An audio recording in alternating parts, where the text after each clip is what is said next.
Hey guys, welcome to Spiritual Journey. Today we're going to talk about that full moon that is set to arrive on July the 10th in the middle of the afternoon at 2:38 p.m. Mountain Standard Time, Central Standard Time, 1:38 p.m. Pacific Standard Time, and 4:38 p.m. on Eastern Standard Time. So this full moon lands in the sign of Capricorn, a place where the moon isn't comfortable. It is opposite its natural home sign of Cancer.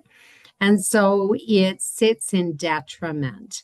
Now, what is detriment exactly? Well, detriment is kind of like you don't have a lot of support, or it's really quite challenging and things can get distorted, or the feeling like you don't have any control. So this moon lands at 18 degrees of Capricorn, 50 minutes. So if you know where that position is in your own natal charts, then you can kind of look at where that is influencing you. And if there's any connection or any planet close to that location, that this moon will most likely have a bigger impact on your life. So the full moon is like a peak of energy. It's a point where we have startling revelations. It's like a big spotlight that is shining down on a certain event or a certain area of influence in your life. So it's a cold moon. This is a very cold moon. Capricorn is a winter sign.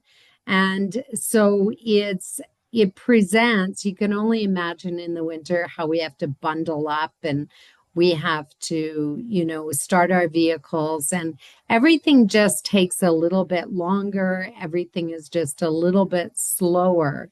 So this moon will definitely demonstrate some of those slower modalities, and you're going to have to kind of be patient and bide your time, or just relax if things aren't moving as fastly as you would like them to react.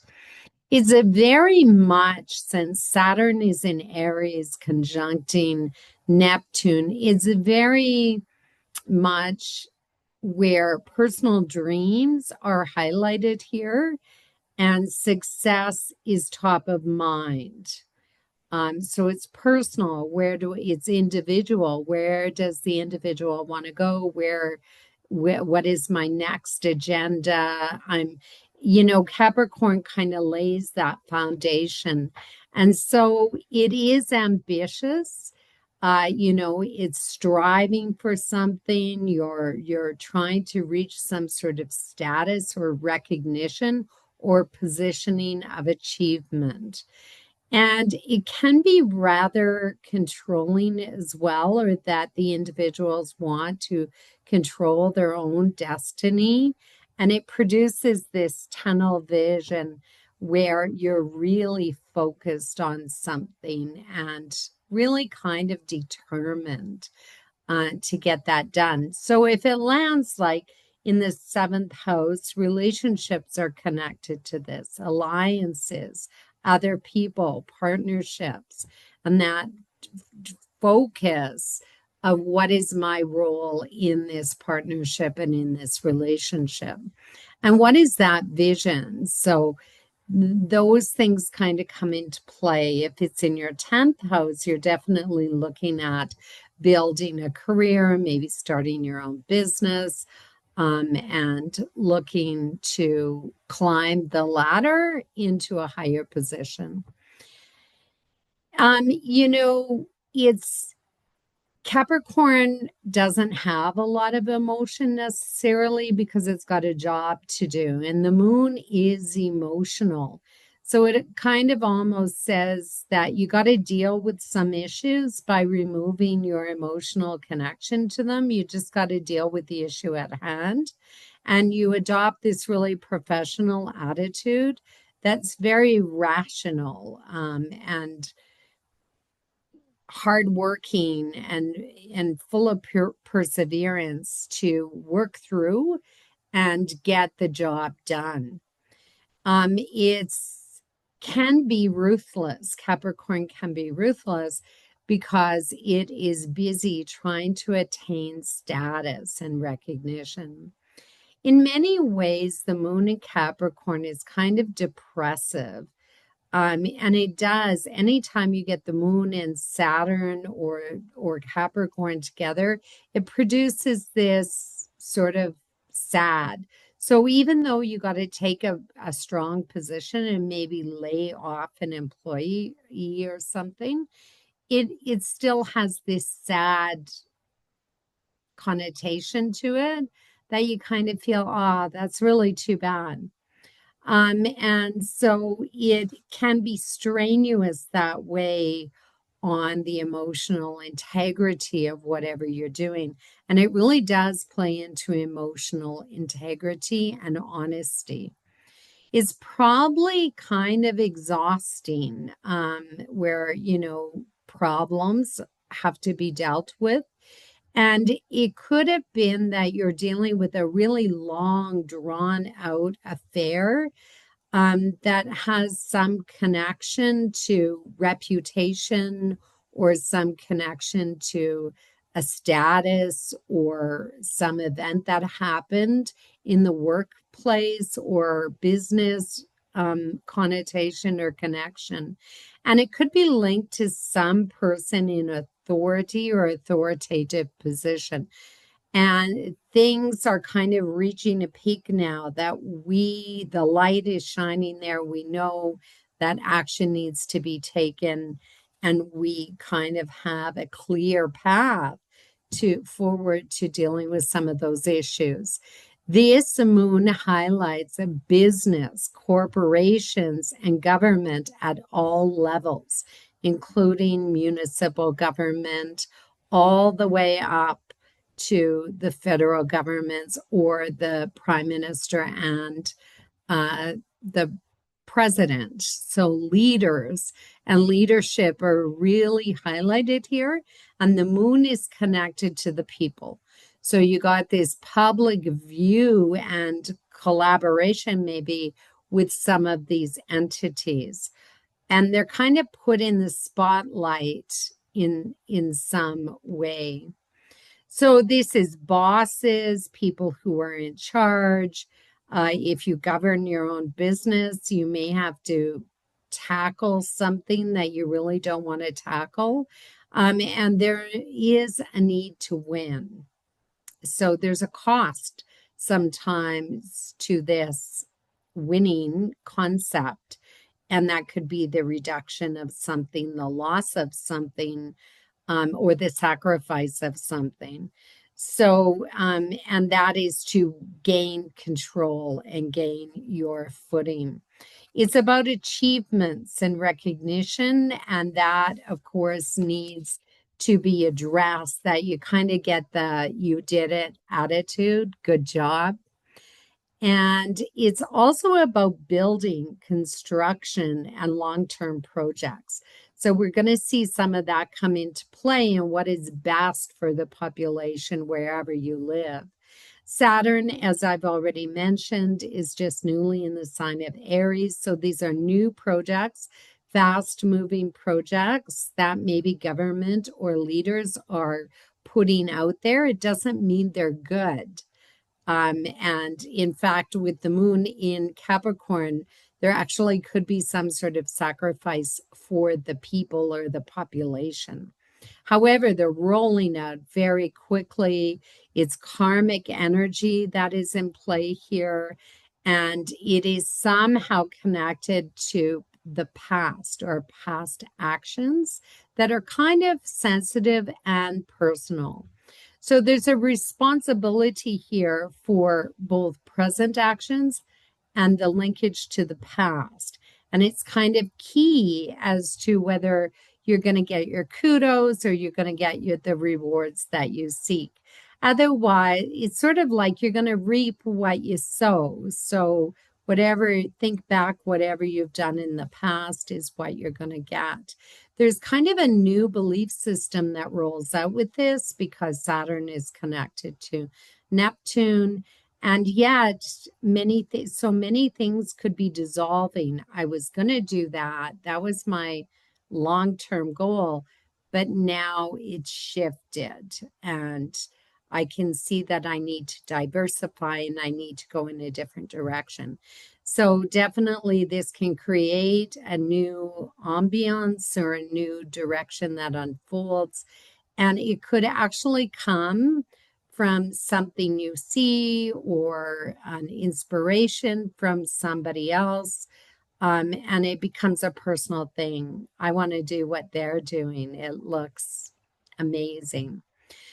So the Aries vortex is beginning to come into play here in July and August, especially. And Uranus is now, as of July 7th, has just moved into the sign of Gemini. And that also accelerates this really fast energy.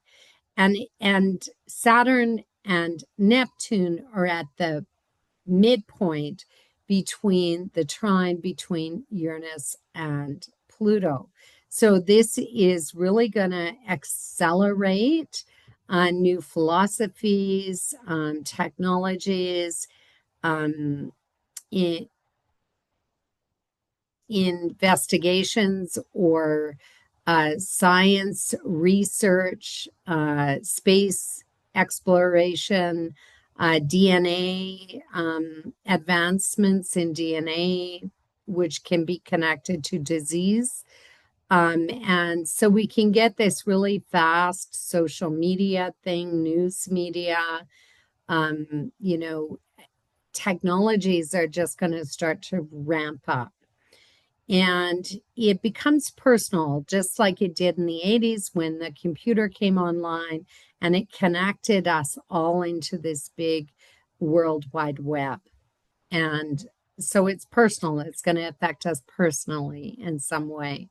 It's a really fast-paced energy, technological advances, but also it's going to start to really ramp up advances in transportation and infrastructure because Saturn's right there. So we could get acceleration in railway building, fast trains, new roads, supersonic highways. There's going to be an acceleration also in technologies related to building, new computerized building structures that could come on board. It's really spontaneous energy and it's unfolding extremely fast. So Mercury is in play here because Mercury rules Uranus. And so there's a little bit of a holdback here because Mercury, as of June 30th, has entered its shadow period, ready to station retrograde on in July. And so we can see this holding back or this review period that begins to unfold all the way from, I think it's June 18th onward to August 11th. So you get this retrograde station from the 18th of July all the way until the 11th of August. But it's not out of its shadow until the end of August, around August 23rd. And this is definitely reconsiderations because it's happening in Leo, reconsiderations with children's affairs, investments, sporting events, but also leaders and royal families. Members of the royal families could be involved here. And there's news that is unfolding and some sort of review that is taking hold. There can be a lot of frustration in this full moon because we're trying to implement something. We're trying to commit to something, and yet we could feel like somehow we're a bit stalled in that. It's connected to Sears, and Sears, of course, is connected to cereals and the food. And so there could be some issues with food distribution or the trading of food trade, something to do with business connected to that. The moon is trining the south node and Mars because they're really close here. And that also accelerates things. It makes things really fast.